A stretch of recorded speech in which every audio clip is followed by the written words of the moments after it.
Compliance requirements come from several sources, and those obligations shape security requirements in ways that are sometimes subtle and sometimes very direct. When people say, "we have to be compliant," they may be referring to law, regulation, contract terms, or a mix of all three. And each source behaves differently in how it is created, interpreted, and enforced. From a security perspective, the practical challenge is translating those obligations into concrete controls, responsibilities, and evidence that can withstand scrutiny. Compliance is often framed as paperwork, but the deeper reality is that it sets minimum expectations for how information is handled and how organizations prove what they do. If you understand where obligations come from and how they attach to your organization, you can design security programs that meet requirements without treating every request as a surprise emergency. Before we continue, a quick note. This audio course is a companion to the CISSP books. The first book is about the exam and provides detailed information on how to pass it best. The second book is a Kindle-only ebook that contains 1,000 flashcards that can be used on your mobile device or Kindle. Check them both out at cyberauthor.me in the Bare Metal Study Guide series. Laws create mandatory duties, and they are enforced through courts and government authority, which makes them the most fundamental compliance source. A law is generally created through legislative processes, and once it applies, organizations cannot opt out simply because compliance is expensive or inconvenient. The enforcement mechanisms vary, but they typically include government investigations, civil litigation, and, in some cases, criminal penalties for specific conduct.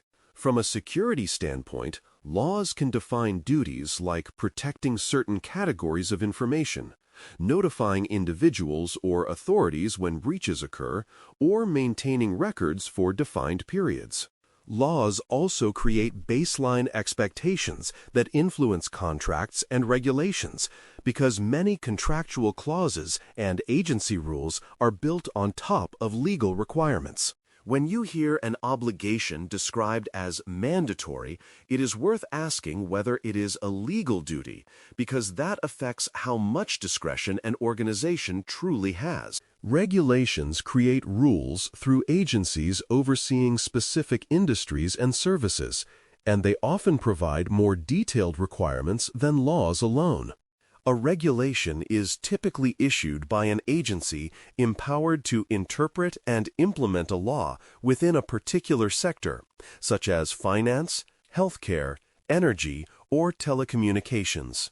Regulations can be highly prescriptive, defining specific safeguards, reporting requirements, and operational practices, or they can be more outcome-oriented, requiring reasonable security appropriate to risk. Enforcement typically involves agency examinations, audits, investigations, and administrative penalties, and the consequences can include fines, consent orders, operational restrictions, and enhanced oversight. Regulations often reflect industry-specific threats and systemic risk, which is why the same security practice might be optional in one sector but required in another. In many environments, regulatory compliance becomes a driver of program structure because it dictates not only controls but also governance, evidence, and reporting rhythms. Contracts create obligations through negotiated terms, and those terms often show up as clauses, service level agreements, warranties, and attestations. A contract is not a government mandate, but once signed, it becomes a binding obligation enforceable through legal remedies, and it can impose requirements that exceed legal or regulatory minimums. Service-level agreements, often shortened to SLAs, can require specific availability targets, response times, and notification timelines, which directly shape operational security requirements. Warranties and representations can create commitments about security posture, control operation, or compliance status, and breaking those promises can trigger liability. Attestations can include statements about control effectiveness or audit results, and those statements often become the basis for trust in business relationships. Security teams need to treat contract language as a real source of requirements because contract breaches can be as damaging as regulatory findings, especially when they lead to customer loss or litigation. Jurisdiction determines which laws and regulations apply, and it can depend on factors like location, residency, processing activities, and business presence. Location can refer to where the organization is incorporated, where it operates, where data is stored, and where services are delivered, and those can all differ in modern distributed systems. Residency often refers to where individuals live, which can matter for privacy obligations and consumer protection laws that follow people rather than infrastructure. Processing refers to how and why data is collected, used, shared, and stored, and some jurisdictions impose obligations based on processing activities regardless of where servers are located. Business presence factors include whether the organization has employees, offices, subsidiaries, or significant commercial activity in a jurisdiction, which can attach legal and regulatory duties even without physical infrastructure. The practical challenge is that jurisdiction is not always obvious, and security leaders must coordinate with legal and compliance functions to determine which rules apply to which systems and data flows. Getting jurisdiction wrong can lead to unexpected obligations and missed deadlines, especially around notification and reporting. Privacy rules often define lawful processing, notice, and individual rights, and they shape security programs because they constrain how data can be used and what protections must exist. Lawful processing is about having a recognized basis to collect and use personal data, which might be consent, contract necessity, legal obligation, or other defined bases depending on the regime. Notice obligations require transparency, meaning individuals must be informed about what data is collected, why it is collected, how it is used, and how long it is retained. Individual rights can include access, correction, deletion, portability, and objection, and those rights create operational requirements for identity verification and data handling processes. Privacy rules also influence data minimization, purpose limitation, and retention choices, which directly affect system design and operational workflows. From a security perspective, privacy obligations often increase the importance of confidentiality and access controls, but they also increase the importance of integrity because inaccurate data can create harm and legal exposure. Security obligations in compliance regimes often include access control, logging, retention, and breach notification, and these themes appear repeatedly across different rule sets. Access control obligations require that only authorized identities can access sensitive data and critical systems, and that access is reviewed and managed over time. Logging obligations require that relevant events are recorded so that incidents can be detected, investigated, and evidenced, which means logs must be reliable, protected from tampering, and retained appropriately. Retention requirements can apply to logs, records, communications, and business data, and they often require balancing operational needs with privacy and storage cost. Breach notification obligations impose timelines and content requirements for reporting, which means organizations must have detection and incident handling capabilities that can support accurate reporting under pressure. These obligations are not just technical controls. They are program requirements that touch governance, operations, and evidence discipline simultaneously. Contracts frequently include audit rights, reporting timelines, and remediation duties, and these clauses can be operationally demanding even when they look simple on paper. Audit rights allow a customer or partner to evaluate your controls, sometimes through questionnaires, sometimes through independent reports, and sometimes through direct assessments. Reporting timelines can require notification within very short periods after an incident or suspected breach, and meeting those timelines requires a mature incident response process and clear escalation paths.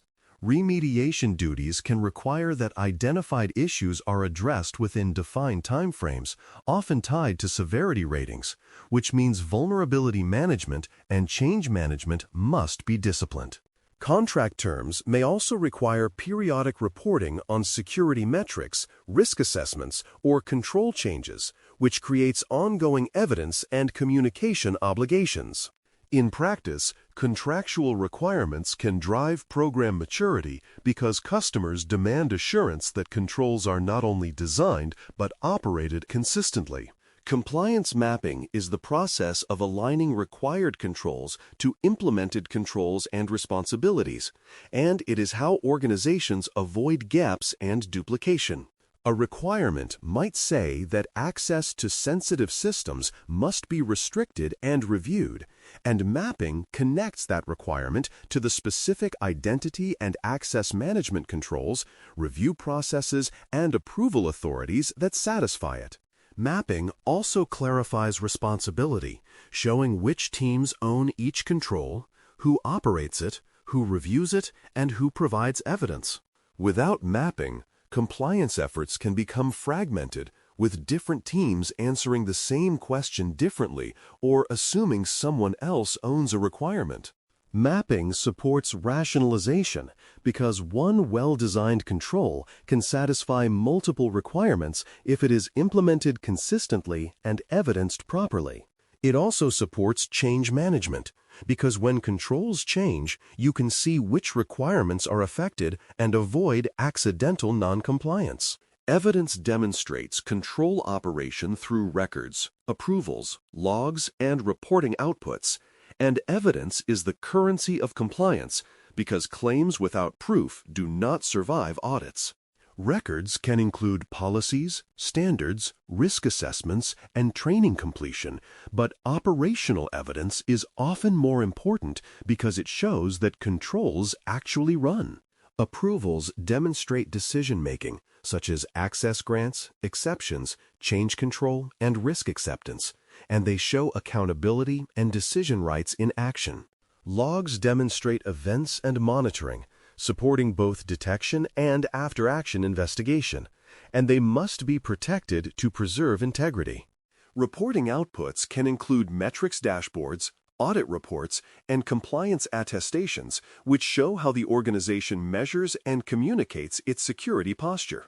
Strong evidence practices reduce last-minute scrambling because evidence is produced as part of normal operations, not assembled in panic when an auditor asks. Audits evaluate both design and effectiveness against stated requirements and scope, and understanding that distinction helps you prepare intelligently. Design evaluation asks whether the control is defined appropriately, whether it aligns to requirements, and whether it should work if operated as intended. Effectiveness evaluation asks whether the control actually operated during the period in scope, whether it was performed consistently, and whether exceptions were handled properly. Scope matters because audits are bounded by systems, timeframes, and requirements, and a common failure is assuming that a control in one environment automatically satisfies obligations in another. Auditors also evaluate governance signals like management review, corrective action tracking, and evidence completeness because those signals indicate whether control operation is reliable over time. When organizations fail audits, it is often because controls were inconsistently operated, poorly evidenced, or misunderstood in scope, not because the idea of the control was wrong. Non-compliance can trigger fines, injunctions, lawsuits, and contractual penalties, and the nature of the consequence often depends on the obligation source. Regulatory fines can be significant, and regulatory enforcement can also impose ongoing oversight, reporting obligations, and operational restrictions that are costly beyond the initial penalty. Injunctions can force changes in business practices, sometimes on tight timelines, which can disrupt operations and strategic plans. Lawsuits can arise from consumers, partners, shareholders, or other affected parties, and litigation can create reputational damage and long-term cost regardless of the final outcome. Contractual penalties can include service credits, termination rights, indemnification claims, and loss of business, which can be immediate and severe for service providers. From a security program perspective, the goal is not to fear these consequences, but to recognize that compliance obligations are linked to real accountability mechanisms that influence business risk decisions. Flow-down clauses extend obligations across vendors, suppliers, and service providers, and they are a major reason third-party risk management is inseparable from compliance.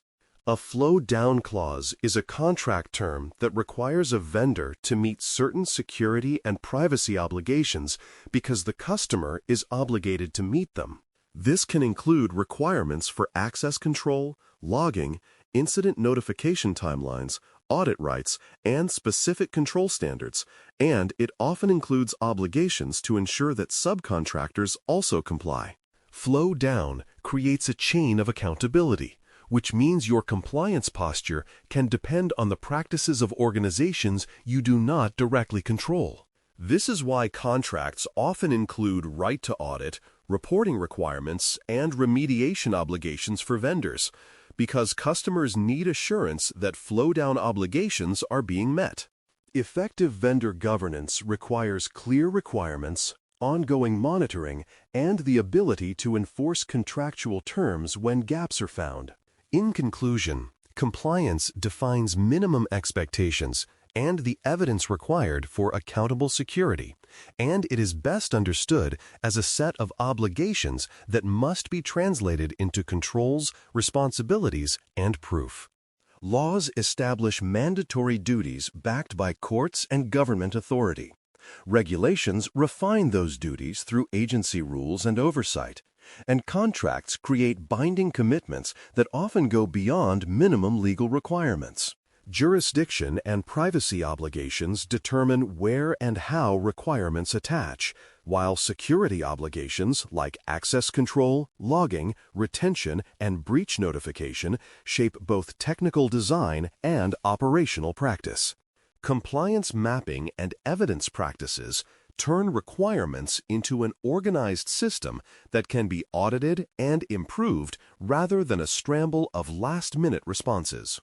Audits then test both design and effectiveness within scope, and non-compliance carries consequences that can be financial, operational, and reputational. When you treat compliance as a structured input to governance and security design, you build programs that are both defensible and sustainable. Thanks for listening. For more audio courses, daily newsletters, and more, please visit baremetalcyber.com.